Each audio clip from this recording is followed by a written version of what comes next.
Welcome to the Winged Wheel Podcast. Here to talk all things hockey are your hosts, Brad Crisco, Ryan Hanna, and Evan Lobsinger.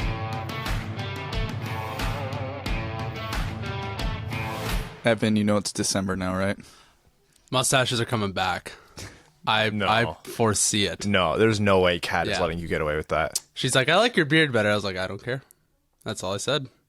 We went snowboarding yesterday, and having the snow just coat on my duster was the best, and it made me realize Oh my god, that is the most Evan thing that's ever been said on this podcast. and I realized I want a mustache all the time. So this is just Evan now.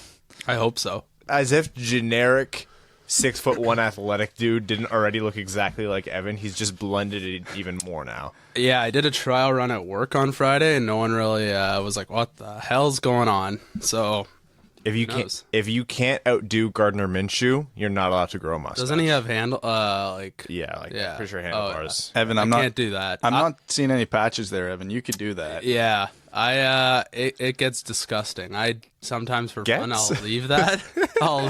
And I'm like, I can't walk out in public looking like this. I look like the sheriff. This is 31 days of beard growth.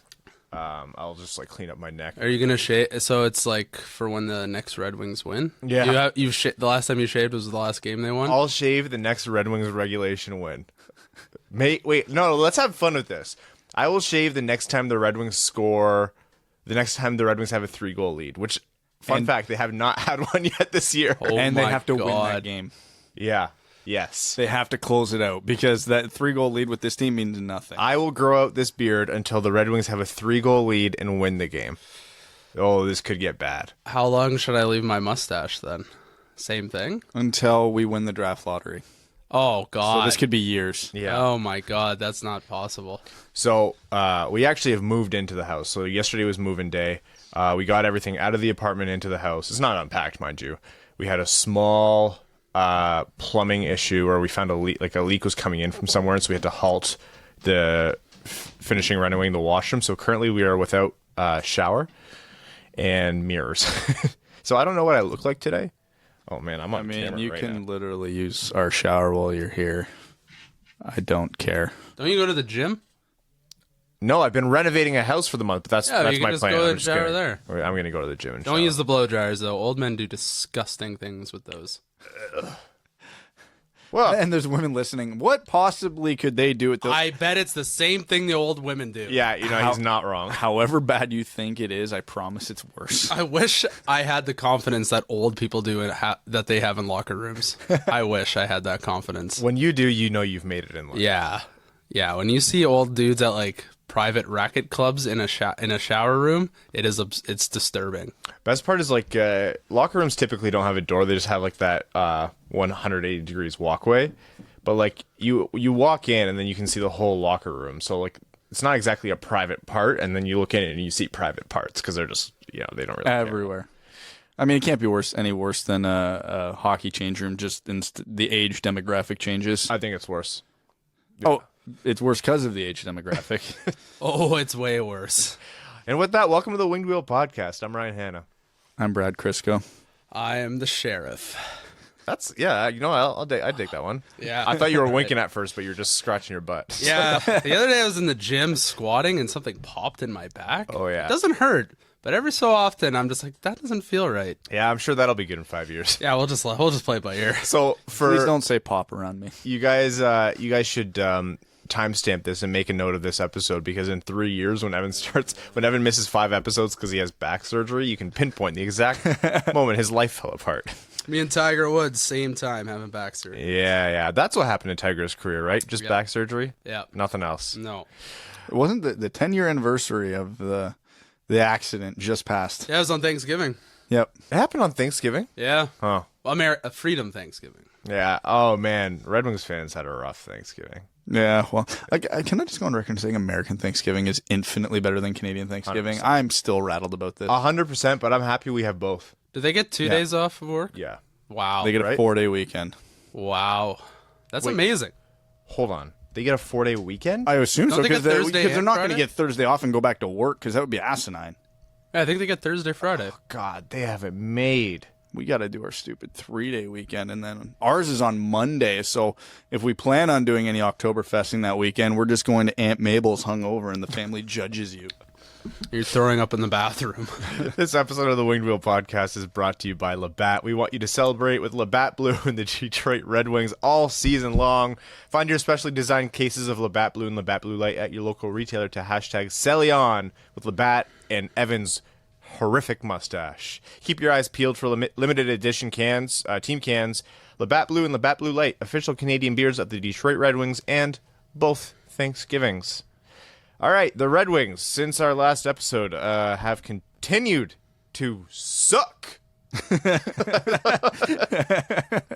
That's the game description. Moving on. I've just been like writing notes and like keeping notes during games. I'm like, what's the point? What is the point of saying Hronek looked good from the power? Like, this team blows right now.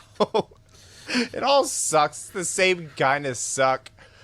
The highlight of my week of I'm like, because I was literally looking for silver linings, so I'm like, okay, I'm gonna look at some performances over this recent stretch and like see what positive stats jumped out. Do you know the most positive stat I could find that wasn't related to Robbie Fabry? The Red Wings got blown out in 2 games back to back last weekend. I think it was the Philly and the Toronto one, and Philip Zadina managed to be an even. That was my like, oh wow, that's impressive. That's the bar. Have you ever seen a guy get his hat trick with 2 empty net goals? Have you ever seen that? No. It happened. I haven't. I'm sure it has, but I don't. I can't remember the last time I saw it specifically. Yeah. You know what though? I'm very much in the camp of I want Ovi to get Gretzky's record, so I was absolutely on board with it. Oh, the Red Wings are on board with it too. Yeah, they should have pulled Bernier again after that.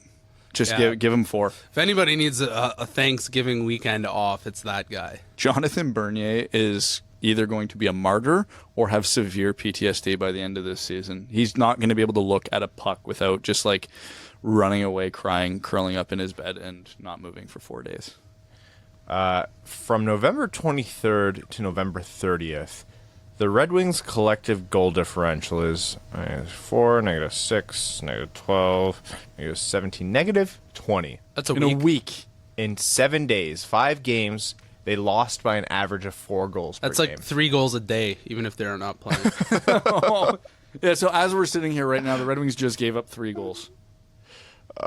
They scored. Their what total goal differential is -53, and they are on pace to have the worst goal differential in over 20 years. I saw that right? I'm pretty sure, yeah, that's what Prashant put up there. Historic is what you mean. They have scored in those 5 games 4 goals. How many does Robbie Fabry have? 2 of them, right? I think it's 2 of them. Philly and Washington. Yep. But actually, elite Jersey was far enough away. That could have been him too. Who knows? No, Jersey was Hiroshi, who's I think been healthy scratched in half the game since then. Because nothing makes sense. 5, 7, And 13, 19, 24 goals against, 4 goals for. Wow. They're being outscored 6 times over. Okay, so let's just get this out of the way because it's just a dumb content that we all overreact to, but it's worth pointing out. Jeff Blashill has no clue how to make lines. None, Zero. None. Zero. Okay, so I'm gonna take the level-headed approach before I let Ryan tee off. Oh, thank you. That's nice of you.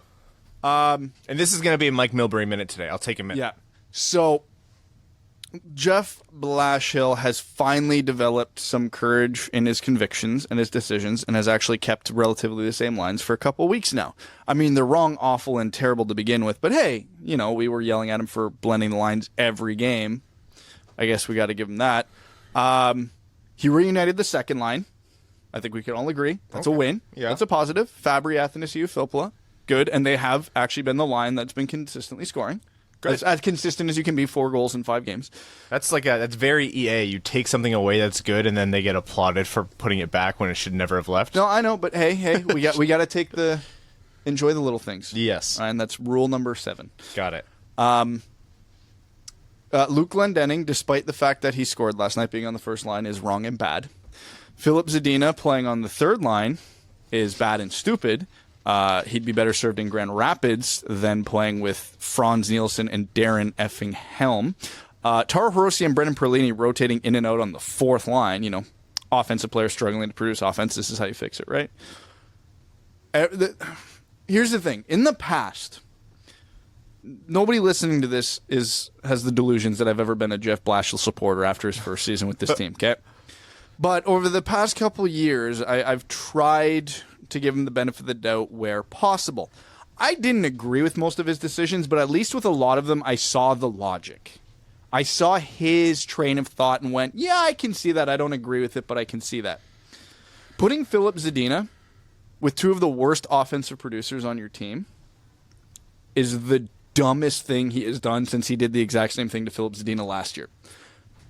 Filip Zadina needs to be in Grand Rapids on a scoring line. Actually, you know what? It doesn't even matter if he's on a scoring line. He's good enough to create his own offense in Grand Rapids right now, and he got called up on a heater. Or he needs to be put into the top 6. Put him in place of Luke Glendening, and that's all you have to do to these lines, and I'm happy. I think the entire fan base would be happy. The fix is right there. It's nonsensical. It's stupid. We don't even have to worry about the defense because they're injured so often. Blashill gets carte blanche there. He can do whatever the hell he wants. Nobody cares. But we have the most important prospect in our system right now, floating around the offensive zone, finding open lanes, finding seams, just to watch the puck not come to him. And then eventually have to go into board battles because that's all Franz Nielsen and Darren Helm know is a cycle game. It's hurting his development. It's hurting his confidence, even though he did get a power play assist last game. Hey. Enough. Now, my quick opinion before Ryan gets into his rant. For anybody who says, we can't fire Blashill, he's good for the tank, this is the argument against that.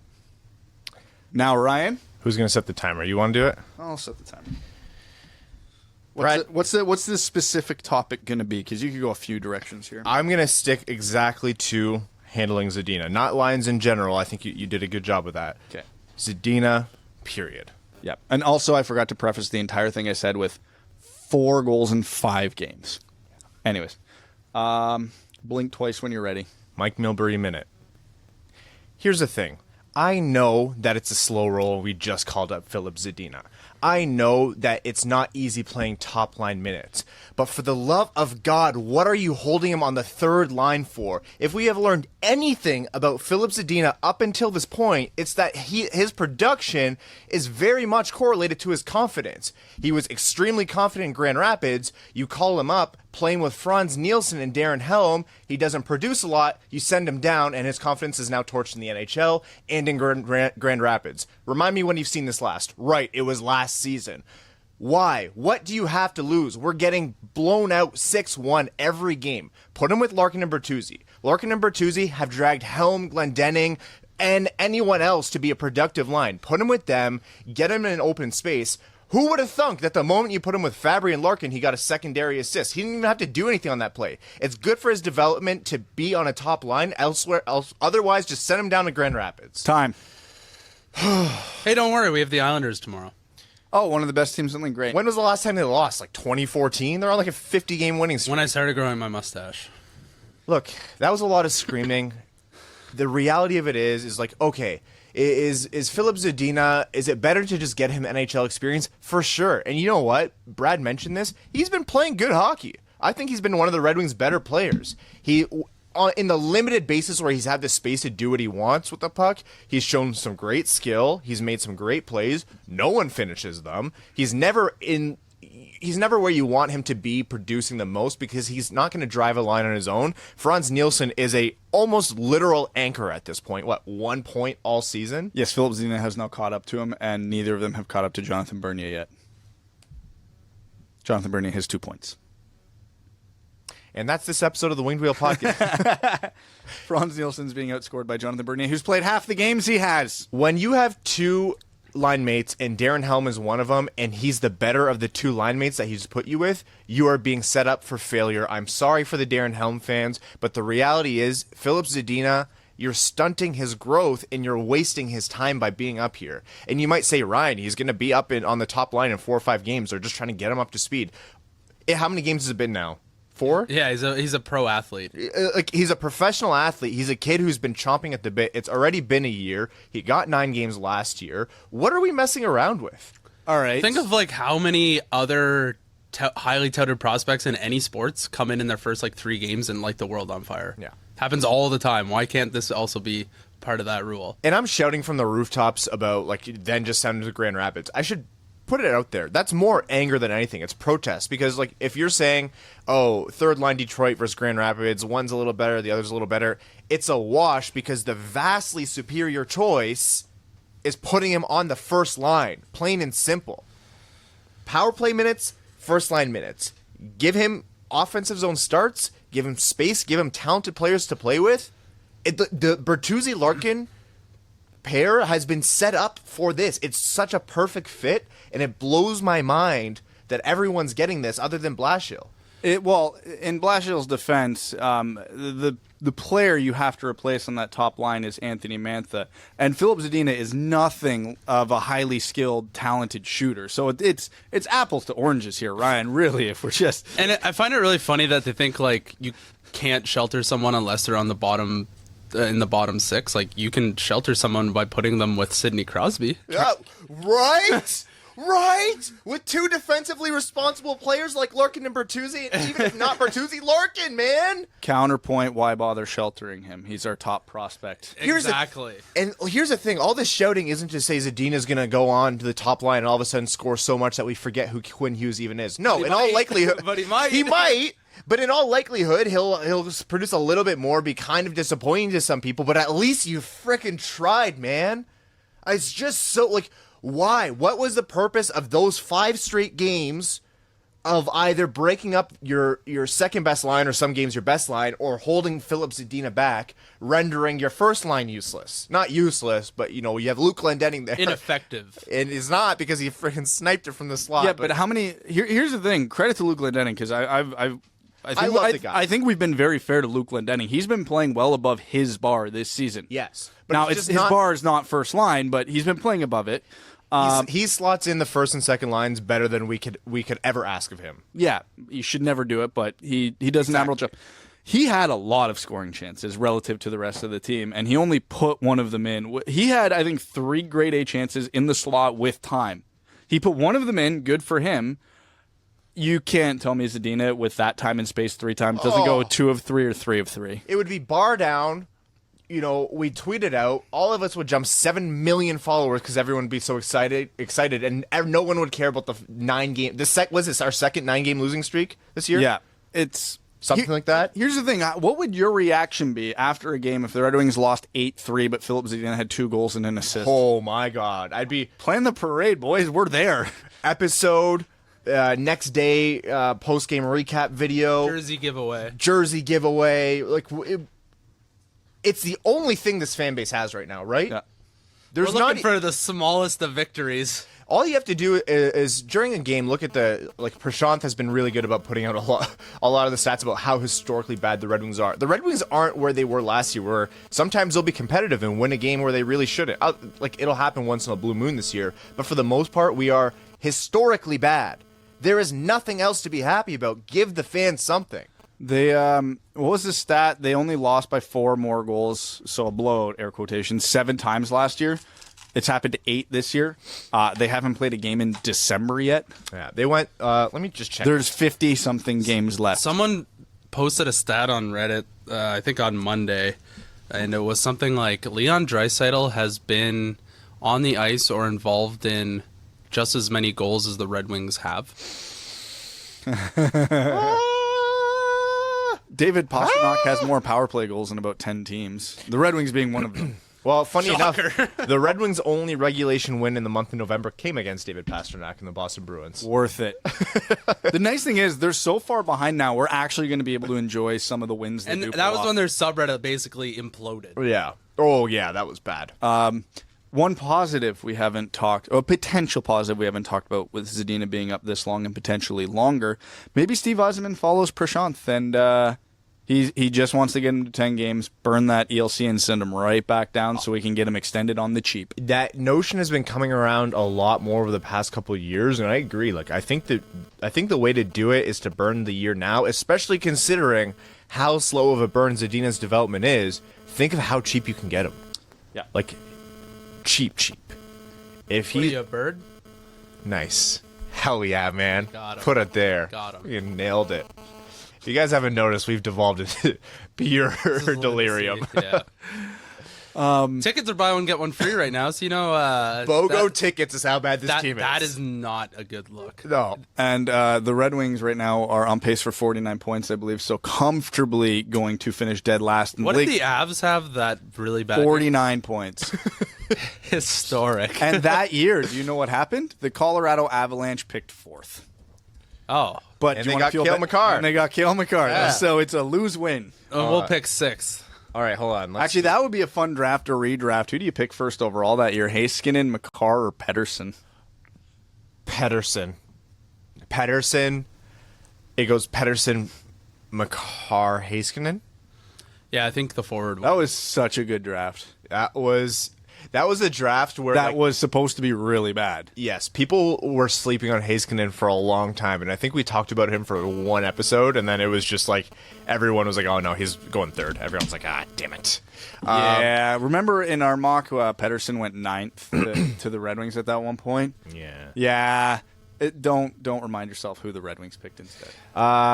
You guys were wrong. Actually, the Red Wings aren't on pace for 49 points. They're on pace for 48. Oh, no. Historic. Historic. We are Atlanta Thrashers bad. Look, 49 points. I know some of you. 48. 48. My apologies. Some of you are doing the tankathon runs now, and you need to know that there's no point they're drafting 4th. It's like 1,000% they're drafting 4th. This is like the one case where this draft lottery system really doesn't benefit the last place team. And maybe I'm saying that because I have a supreme amount of bias. But one team is substantially worse than the second last place team. They need number 1. And we all know we're picking 4th. We know it's coming. Now, here's the thing, too, because people will be like, oh, with the Red Wings being this bad, Brad, are you still going to argue for the gold plan? Yes. Because the Red Wings will be mathematically eliminated from the playoffs a month before anybody else, so they will have a hell of a head start. Probably before 2020. The Red Wings have. Hold on, let me see this.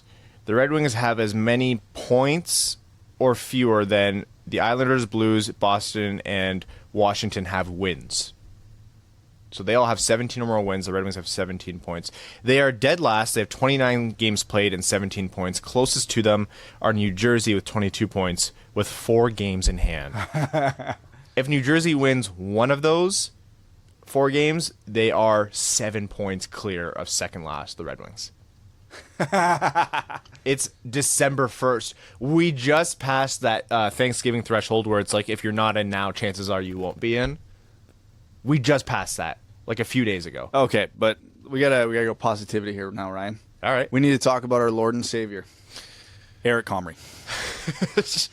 Okay.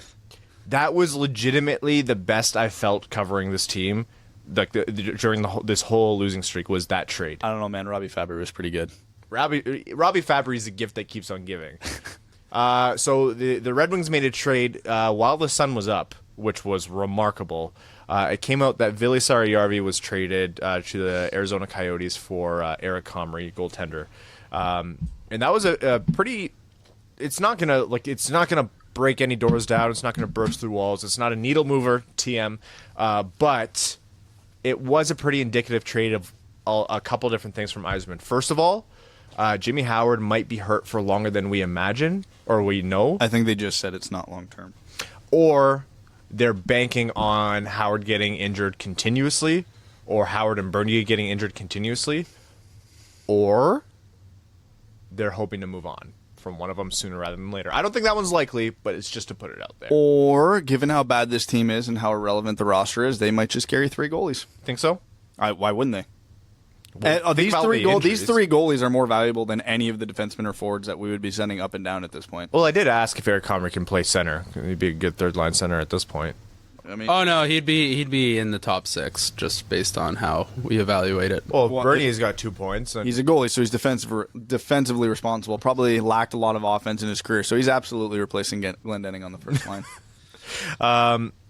First of all, let's talk about Ville Saarijarvi. This is the guy with who's shown flashes of brilliance and had a ton of potential coming in to the Red Wings system.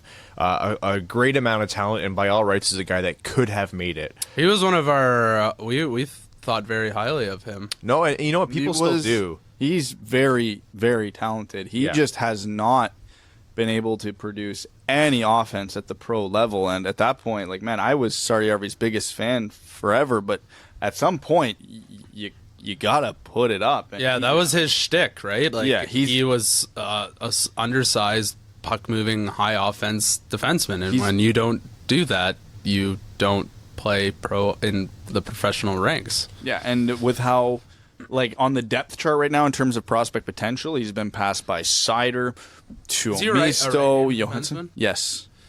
Yeah, so you can tell this draft was kind of the time's running out for prospects like Ville Sarjärvi to make an impact. Well, this is part of what this is a big indicator for me that Yzerman has his plan, his Yzer plan, so to say, and he's currently working towards that. And not all of that is just main roster moves. Some of that is clearing out the pipeline to make room where he wants to make room and get rid of guys where he doesn't want to be dedicating AHL ice time and resources to them when he thinks they should be going out elsewhere. Like he wants to develop Seider, he wants to give more time to Kasky, that kind of thing.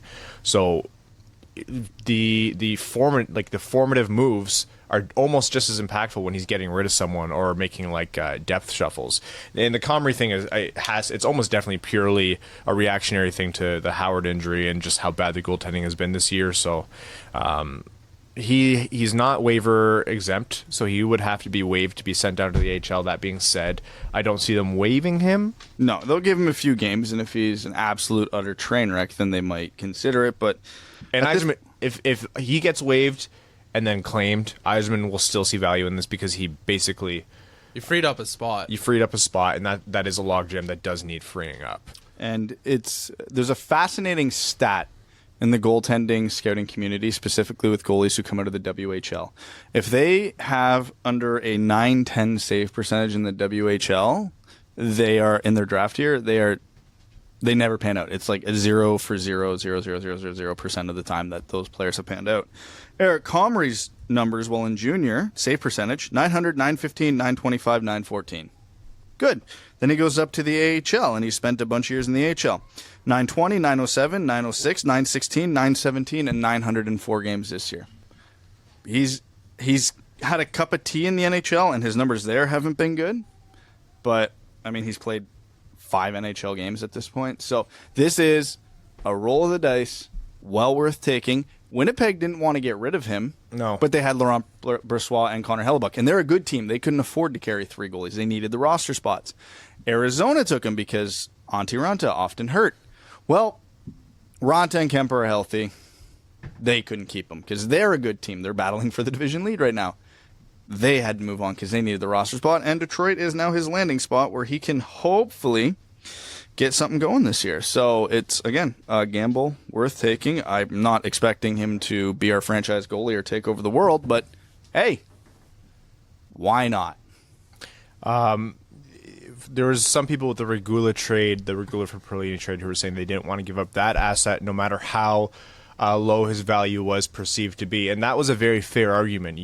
They saw Regula as just as much of a roll of the dice that could pan out as Perlini, and you know what? By all rights, they could end up being right. Regula could be something, and Perlini could be a complete bust that the Yzerman lets go. And this is one of those trades where it's like we've seen the extended look at Ville Sarjärvi, and the Ville Sarjärvi experiment is over. I'm actually kind of surprised he made it as far into the season as he did without being traded. So he's had ample opportunities to impress, and I think every season we're like, when is the time going to come where he shows us what we've been waiting for? And it's been every single year, and he just keeps sliding down the depth chart. Yeah. So I can really appreciate Yzerman making a decision on this. Well, if Comrie doesn't pan out as a goalie, he had 5 assists in the WHL and 2 in the AHL, so we might actually be able to get some use out of him on the 3rd or 4th line. Between him and Bernie, that they would collectively be our 4th leading scorer. So Adam Lascaris messaged me and said, so a fun stat to talk about. Since the year 2000, the record for most losses by 3 goals or more in a season is 28 by the 03-04 Penguins. The Red Wings currently, through 29 games, have 13. Oh. So they have half of that with more than half the season to go. Oh. Will they top it? I doubt it, because there's no way a team can be that bad for that long. Because if you look at the 03-04 Penguins, like they're Their roster then makes the Detroit Red Wings look like an all-star team right now. Crosby's first year. No, he wasn't even there was yet. 06. That was the season that got them Crosby. Yes. Because 04-05 was off. 05-06 was it was the first Crosby. year. Yeah. So, like, I think their leading scorer that year might have actually been, like, Milan Croft. Take it back. I'm looking up Here's a this. counter. No, here's a counter. The Red Wings have been getting worse. Larkin's not on his heater. Mantha's hurt. Mantha will eventually come back. Right. He'll have to find his groove. What's up with Larkin? Is he hurt? Is he down? Is he just in a slump? Like, Does he have shell shock? we haven't seen him play like this since his sophomore season, where he was not incredibly disappointing, but rather disappointing for the first 3 quarters of the season, right? So what's up with that, Brett? Okay, I just need to put some perspective here. Are you ready for this? No. I am going to read off the top 5 scorers for the 03-04 Pittsburgh Penguins. Are you ready for this? Almost definitely not. Mario First Lemieux. on the team, Dick Tarnstrom. Shut up. What a name. Second on the team, Alexei Morozov. Okay. Third, Ryan Malone, All right. who probably was a rookie at that point. Third, Milan Croft. Fourth is Milan Croft. Yeah, fourth. And 5, Rico Fata. Rico Fata. There's a name I haven't heard. And then we're going down to Konstantin Koltsov, Richard Jackman, Thomas Sorovi, Tom Kostopoulos, Drake Barahowski. Tom Kostopoulos. Doesn't he host the National? No, I'm kidding. Mario Lemieux played 10 games and finished top 15 on this team in scoring. The owner came down from the press box. But actually, though, so I feel like the Wings will do it. I feel like they'll finish. I feel like they'll lose by 3 goals or more 30 times this year. Oh, God. We have no answer to any sort of adversity in any over a season and within a game. No, so I can see the big losses just continue. Someone tweeted at me. They're like, "Buy one get one tickets are bad. Just wait until they start giving you free tickets with your pizzas." I don't think we're far off. I haven't, it'll be interesting to see what the attendance is like for the weekday games and the non-Montreal's, non-Toronto games. The March weekday game against Buffalo will get attendance of about 3,500. We were in the house renovating earlier in the week, and there was a weekday game, and I had it on, and Mel's uncle goes, why is it empty? Oh my God, it's empty. I'm like, yep, bad team. No one's showing up. Ticket prices are high. Team sucks. The seats are black. That's not related. It's just a pet peeve of mine. It sucks, right? And it's horrible because you can see how fun it is when they're good. Like, we were there for the Mantha 4-goal game. That was the loudest I've ever heard that building. It was unreal. It was the closest thing we've had to the Joe. Just remember the Red Wings record right now, and remember they started 3-1. Who could have thunk it, Who would have known? There's been 2 storylines this season. It's Mantha's 4-goal game and Robbie Fabry's debut. Yeah, That's it. trade. That's it. Positive storylines, yes. Tyler Bertuzzi has been a good story. I meant like single game stories. Oh, yeah. Before next episode, the Red Wings have one game. It's a home game against Montreal tomorrow on Monday at 7:30 Eastern. Montreal's on a big losing streak. So I said Montreal. It's the Islanders. Oh, sorry. Yeah, I don't know why I said Montreal. They are on the opposite of a That's losing streak. disappointing. Yeah, sorry about that. It's the Islanders. Just wanted to mess with you. Where are the Islanders right now? 4th in the entire league, 6-2-2 in their last 10, 17-5-2. They probably have twice as many points as the Red Wings. Yeah, +2. They're only to plus spare. 2? No. Plus Double +2. Oh, Yeah. Jesus. Yeah, they're at 36 points. The Red Wings have 17. What else has happened in hockey? I'm so like... Bill Peters got resigned. Resigned. You're fired. No, I quit. He resigned like people from the White House resigned. They right? told him that you're no longer going to be coach of this team. Let's work out a deal to terminate your contract. Because obviously, if they just tried to terminate his contract, he would have went through a long legal battle. Like, you can't do that. If they fired him, they would have had to have paid his full contract, and they didn't want to do that. So they just settled on an agreement, and he's gone. Did you see? So there's a lot of people corroborating the Bill Peters is a bad person storyline, and Sean Avery came out and said Bill Peters kicked him. No, Mark Crawford. Oh, Mark Crawford. I'm an idiot. Oh, you dummy. But he's still an assistant coach with Ottawa. Is it Ottawa? Someone was like, "Oh, is that why you got like sent down or This something?" was the traded. This is the best part of that whole story. He was like, "Is that why you got sent down or something?" He was like, "No, that was because I went and fought an assistant coach during practice."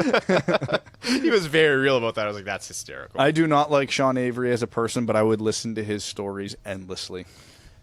You can just go on Instagram.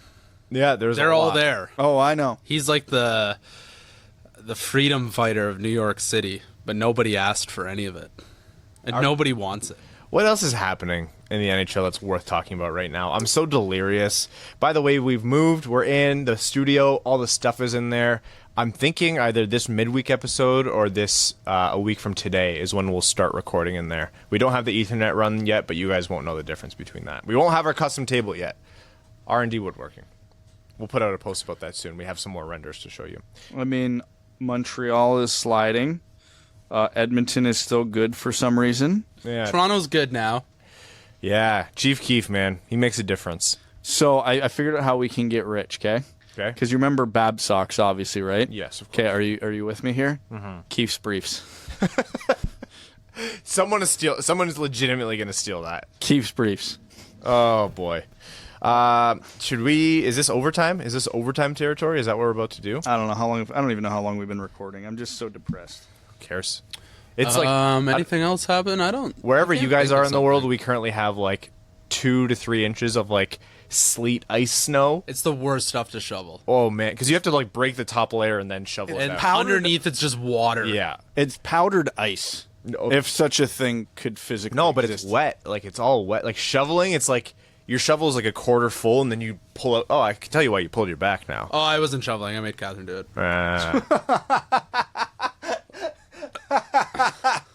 I don't know. I honestly, I can't tell if Evan is the best of us or the worst of us at any given moment. He's living the best life of us. Oh, 100%. Hey, she volunteered. I was like, okay.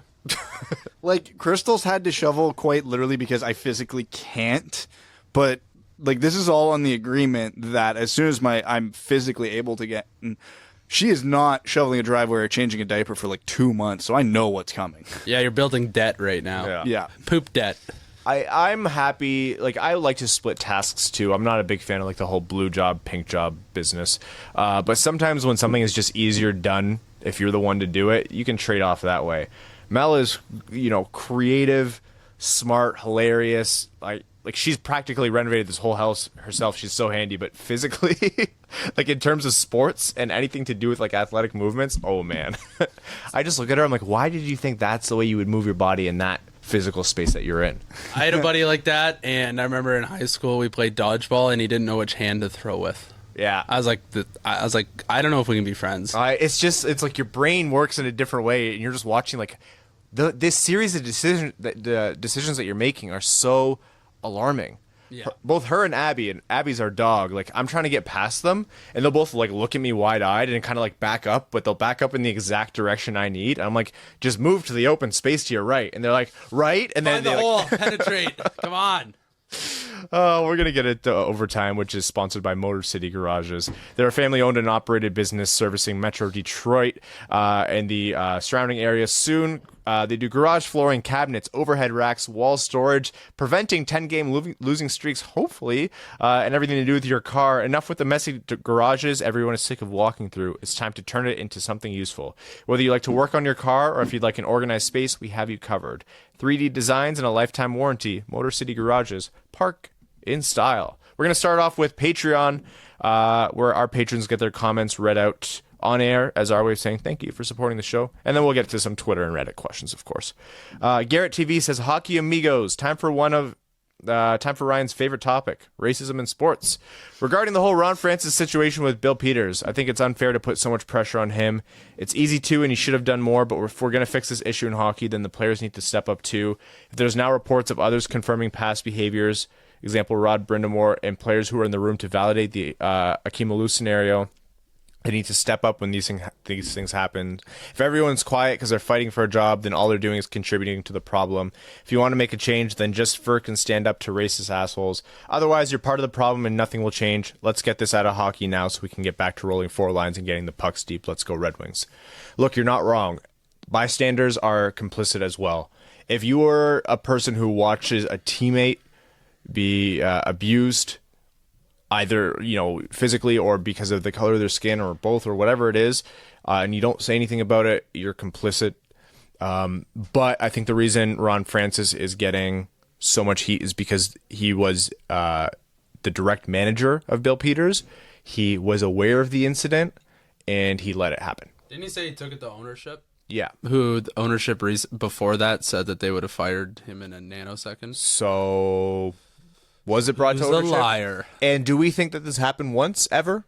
Once ever? Really? Are we to believe that? Because I don't think so. I highly doubt someone who kicks someone in the back and punches people in the head does it once ever. So Can't believe some of those guys just don't get up and just deck him. Aaron Tyler says, hey guys, how's it going? Oh, Aaron Tyler, new name level sponsor, part of Evans Enigmas. Thank you so much, Aaron, and welcome to the Winged Wheel podcast family. He says, hey guys, how's it going? Been listening for a while and finally signed up for Patreon this week.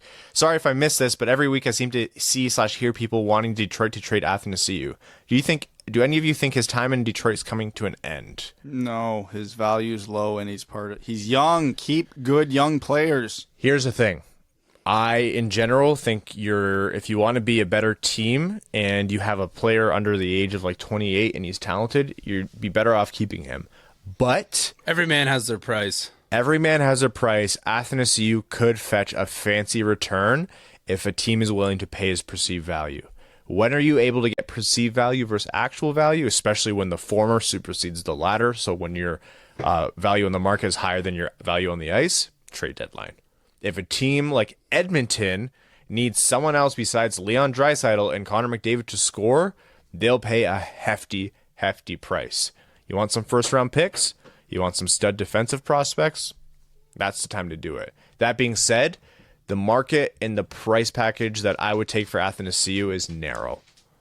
I wouldn't bet on him leaving, but just because we all want him to stay doesn't mean that he has to stay under all circumstances. I would say of all of the Red Wings' most talented players, Athanasiou is the Red Wings' best trade bait, right?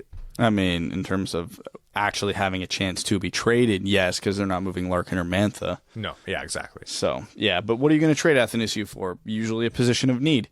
If you include the Red Wings prospect system right now, what's a huge position of need for them? They don't really have one, at least not one that Athanasiou would fetch enough return to fill. Yeah, they're not going to get a top stud center or a stud defenseman. They already have a hole on the second line. So if you trade Athanasiou away, that's 2 holes on the second line. Now you have a hole on the first line. Well, you know what it'll be is if Athanasiou is the facilitator of a 10-game winning streak, then Heisman's going to trade away and they win twofold. Helps the tank and helps build up the prospect pipeline. Haroon Khan says, hey guys, I don't get why Zadina isn't in the top 6. Mantha's out and you need someone who has skill and a shot. Is Blashill doing this on purpose because he knows the season is a wash, or is he actually this stubborn? At least try something new that will work, not just trotting out grinders in the top 6. Get in line. He did this when the Red Wings were still making the playoffs. This is just who he is. After hearing these stories about Babcock, do you think maybe Blashill employs similar tactics because it took Athanasiou and Mantha years to reach full potential? Maybe that slowed things down. Yeah, I'm on the train of I think Athanasiou and Mantha would have got there sooner with another coach, but I know people will argue me on that. And there's no way to know. I agree with Brad that I think Blashill's developmental prowess is overrated. That said, I am wary of attaching any of those precise stories of pretty malicious things that Babcock did, to Marner and them, to Blashill with absolutely no evidence. So I wouldn't say that, but I think they're cut from the same cloth as the style of coach that they are. So not, I think, what's best for this team right now. I don't know. I'm just thinking up these random theories because there's nothing else to think about when it comes to these Red Wings. I can't take this losing anymore. The hockey gods saw me making fun of the Senators, and I guess I'm paying for it. Let's go Red Wings. K-Waz says, sup, my dudes. I do have to say this Red Wing team does have an elite skill. I'm going to skip a few lines for you to think about the answer. This team is elite at tanking.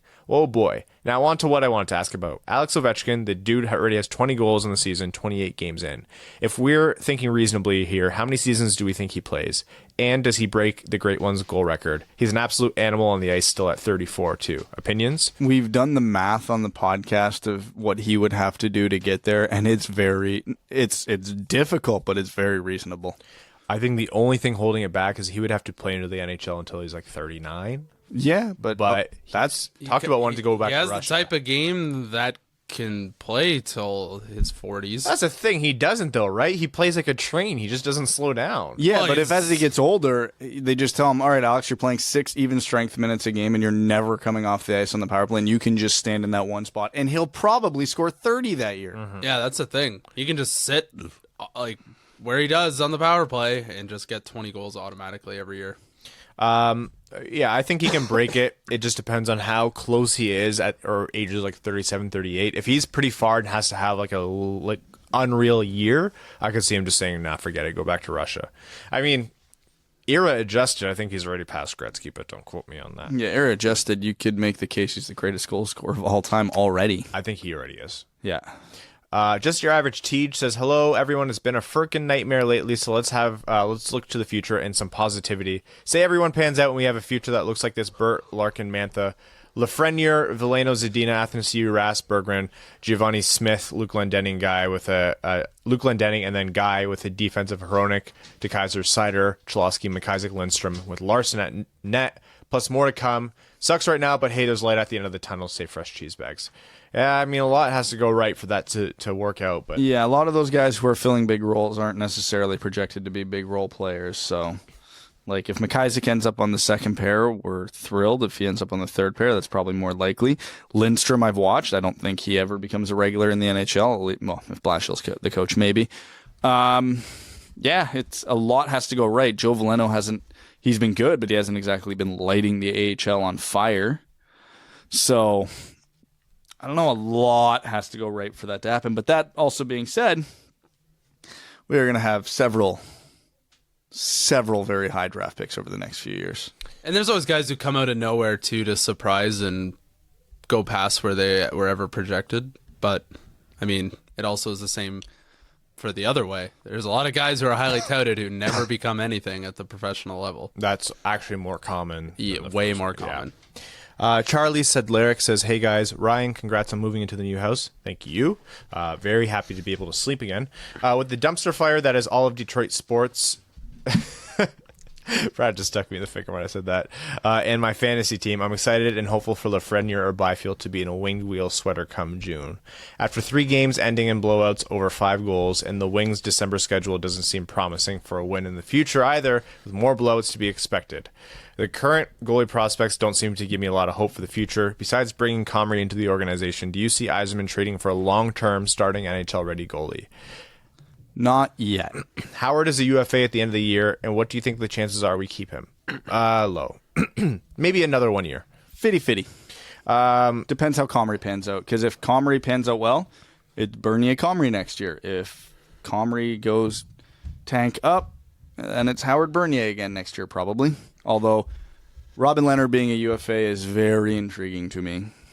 Holtby, Leonard, Markstrom, Grice, Talbot, and Halak are upcoming UFAs. In your opinion, who do you think Yzerman targets? You made a good point about Robin Leonard. He's like second in the league in save percentage right now on a very bad team. So he's now strung together a couple really elite seasons after getting his mental affairs in order. So, I mean, if I'm looking at anybody who's not going to cost a ton of money, not going to require a ton of term, and can be at least a decently long-term option for you, I'm looking at Robin Leonard. Because the rest of those guys scare the hell out of me. Holtby is the only other, what I would say, surefire goalie on there, maybe the only surefire goalie on there, and he's 30, so... He's on the wrong side of his career at this point. Still good, but Matt not a long-term solution. Matt Cheney says, why are we still here? Just to suffer? Someone needs to dispatch the Wings Team 6 to extract Zadina out of that war zone and bring him home safely. Bring him home to safety in Grand Rapids. Hopefully with a visit to the first line soon, Matt, but eventually. Joseph Delia says, "Sup, my dudes. I sad, we sad. So when do you guys think you'll start talking about the draft? Since the top 4 pick is most likely, you guys should talk about that the possible first to second rounds we could get with our second round picks. Thanks, my dudes. We actually have to start so early this year. We already did. I think while you were gone. Really? We did. Me and Evan did a quick overview of the top 5 when that episode. What was it? The rock bottom episode when we thought we were at rock bottom. Then And then the floor fell out. Yeah, we almost named the last episode "Rock or Bottom" or "Rock Bottomer." We couldn't think of which one. But yeah, so we'll probably have to start doing those prospect profiles. I'm thinking start of the new year. Just for fun, we'll do a tankathon at the end of this episode. So after, now, I don't want to wait. You want to do it now? Do it now. All right, simming the lottery, and the Red Wings pick 4th. Yep, there it is. Fuck. Ducks get Lafreniere, Devils get Byfield, Sens get Lucas Raymond. That actually makes me want to puke. Yeah. Because those 2 teams do not need either of those players. No, they certainly don't. Ryan sucks, so I'm going to run one. Yeah, well, I'll go on to the next question. Joseph Fournier says, "Here it is, fellows, the final round of the Athens CU 1-for-1 trade game." All right, Brad, you need to pay attention for this. Oh, the Red Wings won, Brad's. No, wait, they did? Did they? Yes. Oh. That was the Red Wings at the top, right? Let's go again. Athens. No, I'm the tiebreaker. Okay. No, me. And now I'm down to 4th. No, just let Evan do it. Oh, I'm back up to the top. I'm 2 for 3, buddy. You guys are just playing with numbers here. Simulator. What's going on? Are you guys okay? Is it Tankathon? Yeah. 2 for 3, buddy. Oh, You got Evan on the internet. All right. we here we got go. 2 Alexi Lafreniers. You know he You're gets welcome. lost. You know he gets lost on the internet. We draft 4th. Ottawa, Minnesota, New Jersey, Detroit. That's at least not the worst teams imaginable above us. Athens CU 1-for-1 trade game. Would you trade Andreas Athens CU 1-for-1 for Matt Dumba? Yes. I would say yes. He has a 50-point season. He's 24 years old. He's only 24? He shoots Oh, hell yeah. right. I thought he was older than that. Yeah. Joel Eriksson Ek. Good God, no. Philip Deneau. No. Nick Cousins. No. Jesperi Kotkaniemi. Yes. Ooh, he's on like a 14-game pointless streak. Is he? Yeah. But he's young. Imagine, though, that center depth. Though. That's assuming Montreal made the right choice by picking him up. I might do that one. I'll do that one just because I'm wild. Dante Fabro. No. Brady Shea. No. Really? No. Let me see Brady Shea. I want to look up his stats, actually. I'm kind of... I like Brady Shea. I like him, too. But he's not Oh, I didn't even come close to spelling his name right. SKJEI. 25 years old. He's on a pretty... What's his deal? That seems like a lateral move. Lateral? Well, age-wise. Yeah. Oh, 6 years at 5.25. Okay. Tony D'Angelo. No. Shane Gostisbehere. No. They would have to add to that one in my mind. Tomas Hertl. God, yes. Yes. Colton Parayko. How old's Parayko now? If I want to say...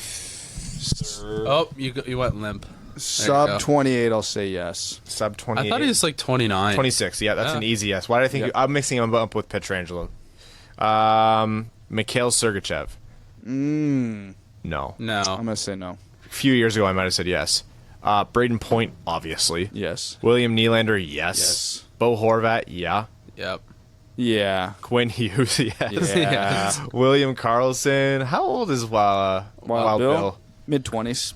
William Karlsson. Again, sub 28, I say yes. He is 26, so that's a yes from me. Peyton Krebs. No. No, especially because of the Achilles injury. Evan, are you there? Hello. Evan, would you trade Athens CU 1-for-1 for Ryan Nugent Hopkins? Oh, man. You want me to look up how old Nuge is? Yeah, please. He's only like 25. Really? He's looked he's looked 26. 16 since he was like he'll look 16 when he retires. He looks 26. Last year, he had a career high 69 points Nice. in 82 games. Fun fact, when you Google Ryan Nugent Hopkins, the first thing to autofill after his name is Ryan Nugent Hopkins. Injury. Play center. I've always really liked him, I've loved Nuge. and I've always thought he's an underrated player. I'll say yes.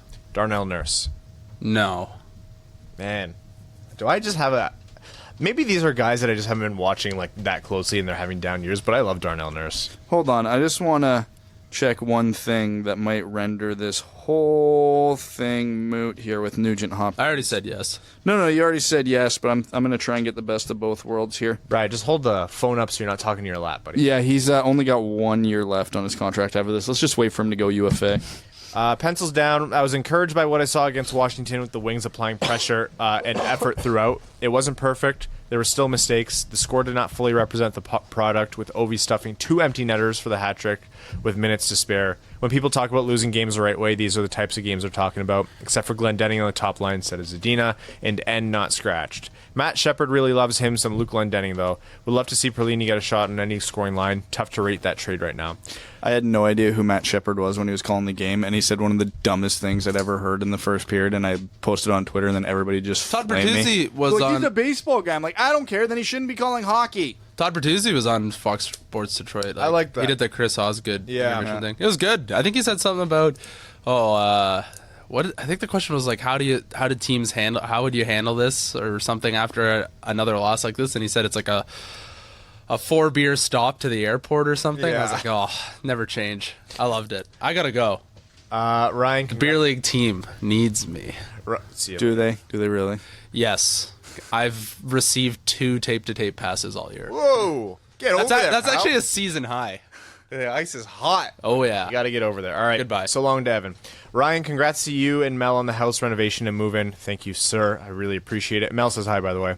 My little brother and sister-in-law finished renovating their new house in Ann Arbor just 2 months ago. They literally gutted everything and did all the work themselves, like you and Mel. Looking forward to seeing the new Winged Wheel podcast studio. We are so pumped. Just a matter of unpacking, putting in some Ethernet, some quarter round, etc. Evan, hope you're feeling better. Rob, you are a good cop. Adam Flat says, just a quick one, really. Is it best to sign Fabry as part of the rebuild or trade him while his stock is high? Have a fun week. Sign his. He's played 10 games or 12 games. His trade value is not high. I think you won't get. You could flip him for a profit for sure, but I would much rather see him as part of the rebuild. Even like, imagine this team is so good. Robbie Fabry's on your third line. He's what, 23, 24? He's young.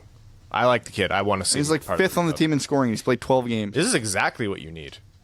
Exactly what you need. Michael Martell says, hey, folks, it's been a bit since my last. Congrats to the Criscos and welcome, Hank. Congrats to Ryan and Mel and the new digs. Congrats to Evan for persisting. Thank you from all of us. Thank you. Something jumped out to me last episode when you were talking about overvaluing vets who are propped up by elite line mates. Could it be that line blending at this point? The rebuild is meant to avoid that. If you want to value Athanasiou correctly going into talks, shouldn't we know how he performs with all sorts of line mates? But you don't want to value Athanasiou correctly. You want to overvalue him. You want him playing with guys who are going to feed him endlessly. His stats are so inflated that you get top value. Also, some guys, the style of game they played is predicated on playing with guys who can adequately get them the puck. Like Philip Zadina, who's a straight-up shooter who just needs to get the puck at the right spots. Have you seen Philip Zadina in board battles in the NHL? He's atrocious at them. That's never going to be his game. He needs to stay in the middle of the ice and get the puck when given it. Athanasiou, he needs to get the puck at the right time while flying through the neutral zone. He needs people who can do that for him. That's the reality of who they are as players. So, yeah, it matters a lot in some cases. Philip Gastineau says, yikes, boys. We're approaching year 5 of missing the playoffs, and the team is getting worse and worse. Give me your best dad jokes. Here are mine. Did you know French fries weren't originally made in France? They were made in Greece. Who is the roundest knight of the round table? Circumference. Oh, God.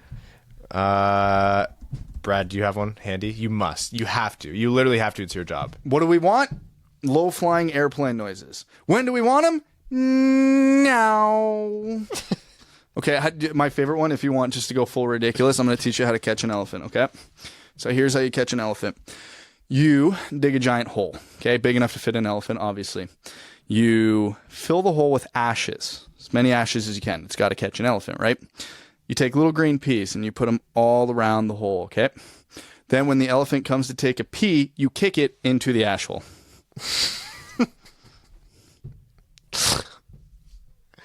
Stupid. Take a pee, kick it in the ash hole. It's not even Christmas and we've devolved into this. Oh, I've got so many more, but I'm so mentally out of it today. I am drawing a blank like you wouldn't believe. What do you call someone with no body and no nose? Nobody knows. Nobody knows. Oh, man. What do you call a guy with no arms and no legs in the water? What? Bob. Liz B says, could you eat 40 pizzas in 30 days? Yeah, I could do it. Yeah, I definitely could. Comfortably. I ate half one during pre-show prep today. Joshua Bazura says, what's up, boys? Hopefully I made the cutoff for this one. Time for another pie-in-the-sky trade scenario. Comrie not being waiver exempt got me thinking. Either Howard's injury is worse than we think, the more likely but less fun option, or maybe a trade is coming up. I was watching Steve's last LFR, and he was talking about how they have to trade for a goalie and pretty much have to trade for someone with cap to get one. His pick for trade bait was Kerfoot. I don't think Howard could get Kerfoot 1-for-1, but maybe we throw in a pick there as a sweetener. What do you guys think of that? I think having Kerfoot as your second-line center and being able to put Flip on the third with Perlini and Hiroshi could actually shore up some of the holes in the top 9 pretty well. Granted, this scenario means scratching Nielsen and putting Glennie at 4C, so I know it's impossible. It's still just a thought. Keep up the good work, boys. I don't love Kerfoot above the third line, but he is an upgrade on the third line center, so as long as the sweetener we have to add isn't dramatic, I'm here for it. He's very young, right? I'm not wrong about that. 20, mid-20s. I really like Kerfoot. I think maybe he's having a down year. That being said, I enjoyed the trade for Toronto. I think, well, he's been a 42 and 43 point player in his first 2 seasons in the NHL. Plays center. I would like it. I don't think Howard would be enough, but if Toronto believes they're a contender, and Toronto has not won a single game with one of their backup goaltenders, and if we've seen anything in the modern NHL, it's that you need to have 2 viable goalies because you can't start Frederick Anderson 60 games and expect him not to burn out in the playoffs. He could be had for kind of cheap. Counterpoint, seeing Jimmy Howard in a Leafs jersey would make me physically gag. Yes, it absolutely would. Rowan says, good day, Duds. Stone the Flaming Crows, what a mess we've gotten ourselves into. Plenty of punters, Adam and Eve, that mate Blash Firehill should hit the frog and toad. I'm Tom and Dick of not having any sausage rolls, but can only bubble bath at the Gypsy Kiss effort each night. Huh. Someone check on Rowan. He may have had a stroke. Someone check on me. I definitely had a stroke. It was great to see Tyler Bertuzzi's dad, Todd, on the Wings broadcast the other day. Uncle, everyone, uncle. I'd like to see more of that. Did you know that he is Tag's granddad as Tag is Tyler's son? Ask Evan if he knows all about that. God. People are going to believe you, Rowan. Usually reserved for playoff time when the Wings have been eliminated, but honestly, we have already been, so I'm asking now. During these troubling times, who is your side team? No need to ask probationary Constable Rob. We know you love the Stars. Who do I love as a side team? Vegas is my side team, but they're also crapping the bed right now. Yeah. And I've got a soft spot for the Oilers because I just love watching McJesus. Yeah, I any game where I get to watch Edmonton, and if it's not Edmonton, I'll put Vegas on. Other than that, I'll just put on whatever hockey. But no, I would like to see. I think Vegas is a fun story still. Not, not a fan, but and Carolina because fun. Fun because fun. Yeah. Jersey time. Boston's thirds came out last week. Judge them, and I will in turn judge you for what your probably wrong opinions. Okay, so I have a super strong opinion on them. Yeah. Meh. They do nothing for me either way. I think aesthetically they're fine looking, but they're disappointing in general. I'm not huge fans of them. They're not awful. Like, they're not the worst jerseys in the world, but I don't think they're that great. They're fine as a one-off sweater, but like, you have such a storied history, you could do better, When you're a team saving up all of your goals for a season that actually matters and are rocking a league worst by double negative goal differential, keep your goals hot and ready in a Stay Fresh cheese bag for Stay Fresh cheese bag ambassador and future Red Wing Alexi Lafreniere. Stay Fresh cheese bags, a Fournier company and #1 overall's choice. All right, we'll take some Reddit questions now. The top comment is from Loop Did. It's been a while. He says, we're playing a team in my beer league that has a bunch of assholes, and the last time we played them, we were pretty chippy. What are some good ways they can get under their skin during the game as a defenseman? Never shut up. Yeah, just talk. All the time. Good, bad, chirp. Constant. If you need inspiration, just watch a couple seasons of Letterkenny before the game, and you'll be golden. No matter where you are, boom, slap shots. People's knees in the way, boom, slap shots. Don't shoot high, obviously. Don't be a jerk, but needs are the limit. Make them make them have to block so many shots or get out of the way of so many shots they get annoyed. Like, you're at a terrible angle, boom, the slap shot. You're behind the blue line, you're going to be offside if you shoot it, boom, the slap shot. Now, I'm a big proponent of non-violence in beer league because I hate everybody with a passion that ever throws hits or cross-checks or slashes in a beer league, because if you do, you're just an asshole. But if someone's standing in front of the net and you're there with them and you just wanted to keep, like, poking him in the back of the knees or in the ankles or in the lower back, like, not to hurt him, just to, like, literally like a 2-year-old kid, like, I'm not touching you, but you actually are touching them. That kind of concept, it would drive me nuts. Joe Cool Reed says, Merry Crisco, Happy Hanukkah, and also Happy Low Boxinger Day. Unfortunately, Wings fans don't get to celebrate much until the draft lottery, hopefully, and July 1st. Do you think that Jake Muzzin and Alex Pietrangelo will create too much of a log jam for a younger D-man next season? Also just heard that Jared McLidstrom is healthy again for Halifax. Do you think he pushes for a spot next season? No, not next season. He missed too much development time this year with the shoulder injury. He's still young. He's only 19. He's junior eligible again next year. No, he's no longer junior eligible, but that'll be his year in Grand Rapids. Yeah, the important thing for McIsaac is to have a huge year. Is he going to be on Team Canada? He might wear a letter on that team, because him and Joe Veleno are actually going to be two of the few returning players. I just remember that they were shaky about that because of his injury timeline. But if he's ready in time, because he played his first game back from that shoulder injury just a couple days ago. They haven't even started camp. He'll be on the team. I'll be shocked if he's not. Veleno will be on the first line, and McIsaac will be in the top 4 for that team. So it's going to be a fun year. I think to be a Red Wings fan watching the World Juniors, because on top of that, Berggren should be playing for Sweden, I believe. Seider will be probably captaining the Germans. Eliasson is probably going to be one of Sweden's goalies. There's going to be a lot there. Kevin Mackey will probably be playing a decent role on Finland. So it's going to be fun. I don't think there's any Americans, though, that will be there for us, will there? Hey, happy 3,000 followers. Yay! You hit it during the episode. Whoa, look at me go. All right, so our goals, me and Brad, 3,000 followers. We've each hit that. We're looking to get the podcast account to 3,500. If you don't follow @WingedWheelPod, go to @WingedWheelPod on Twitter. We're 13 away. And we want to get Evan to 2,000 before the new year. He's currently 91 away. So go to @WingedWheelPod on Twitter and then follow all of our accounts. Please. It makes us happy.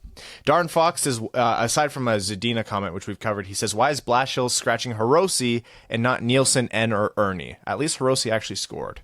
I have no good idea. Look, I don't think Hirose's playing great hockey this year. I think he's actually been kind of disappointing. But you know who's been more disappointing? Nielsen, N, and Ernie. Adam Ernie's on, 23 games, and he's pulling the double Sheahan right now or something like that. He hasn't registered a point, and he's getting power play time. Think about that. Power play time. My family's moving as well. Oh, okay. You guys are moving in with us? Sure. We got plenty of space, but it's all full of boxes right now. That's fine. You can take care of the kids. I think we have time for a couple #AskWWPs. I'm just going to navigate over there. Brad, do a song and dance for YouTube. Oh, you can't. You have no. Zeebs says, could Helm and Glendenning's repeated top-line minutes be an attempt to showcase them for a trade? I mean, what else could it be? It definitely is Blashill being Blashill, but I do think there's merit to the fact that both of them have trade value. Not astronomically high. Not a lot, but some. Iserbaz #AskWWP. Does the acquisition of Comrie mean Jimmy Howard isn't back next year? Possibly try and harvest a 3rd-round pick for him at the deadline? Oh, Yzerman will definitely do that if possible. And everything's fluid, because if Comrie is garbage, then plans change. But yeah, I think the plan is Bernier and Comrie next year, and hopefully get like a mid-round pick for Howard, but it's all fluid, and we won't know the answer probably until after the trade deadline. Yeah. With that, we're going to wrap up this week's episode to figure out what the commotion is upstairs. Thank you, everyone, for listening.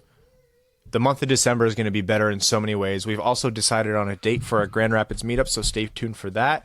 We want to give a shout-out to all of our listeners, all of our patrons, our name-level patrons, the people who make this show happen. Luke Johnson, Arjun Shankar, Clayton Van Dyken, Mike Reed, Aaron Tyler, brand new name-level sponsor, Langabeer, Matthew M. Rice, Ryan Lewis, Sean Levine, Matt McKay, Hannah Lee, Kaylin Wood, Jacob Turner, Charlie Elkins, John Evans, Rob Thiel, Craig Kibble, Stan Olson, and Ryan Lewis, and Simon Anderson. Thank you all so much. We love you. Brad is about to cough up his lungs. I have some more unpacking to do. And hey, maybe next time we talk, we'll be in our studio. Brad, you ruined my outro. Thanks for tuning in to the Winged Wheel Podcast. Be sure to check out wingedwheelpodcast.com, where you can subscribe to the show on iTunes, Spotify, or wherever you get your podcasts. You'll also find links to other ways to support the show, such as Patreon, official podcast apparel, and more. And don't forget to follow the show on Twitter at Winged Wheel Pod. And of course, the hosts at Brad Crisco, at Ryan Hanna WWP, and at Hockey Town Evan.